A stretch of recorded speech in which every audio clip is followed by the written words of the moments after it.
اللہ تعالیٰ آپ کو آپ کے گھروں میں معاف کرے گا، جہاں رہو جہاں توبہ کر لو، مگر اگر پکی توبہ اور رحمت چاہتے ہو، رحمت کا آبشار غیر محدود چاہتے ہو، تو کسی اللہ والے کے پاس جا کر وہاں توبہ کر لو، تاکہ بخاری شریف کی اس حدیث پر عمل ہو جائے کہ 100 قتل معاف کر دوں گا اگر میرے پیاروں کی بستی میں جا کر وہاں تم توبہ کر لو۔ وجود یہاں ہے، میں معاف کرنے پر قدرت رکھتا ہوں، مگر ظہور قدرت نہیں کروں گا، قدرت مغفرت کا ظہور یہاں نہیں کروں گا۔ جاؤ میرے اللہ والے جہاں ہیں پیارے، میرے پیاروں کے پاس جاؤ، وہاں ہم تمہارا پیار لیں گے، وہاں تمہاری توبہ قبول کر لیں گے۔ اس لیے عرض کرتا ہوں کہ اللہ والے ان کے تذکروں سے رحمت ہوتی ہے، جہاں اللہ والوں کا ذکر ہو اور یا اللہ کا،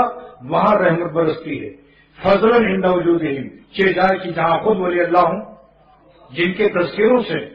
رحمت برستی ہے، ان کے وجود سے کتنی رحمت ہوگی، کیونکہ وہاں مذکور موجود ہے، وہاں ذکر ہے خالی، کہیں اولیاء اللہ کا ذکر ہے مگر وجود نہیں ہے، اور جہاں اولیاء اللہ کا وجود ہو پھر وہاں کتنی رحمت ہوگی۔ اسی لیے عرض کرتا ہوں کہ اللہ بذکر اللہ تطمئن القلوب، جن کے ذکر سے اور نام لینے سے دلوں کو چین اور اطمینان ملتا ہے، تو پھر ان کا مسمہ کیسا ہو۔ جن کے نام سے ہمیں ذکر اطمینان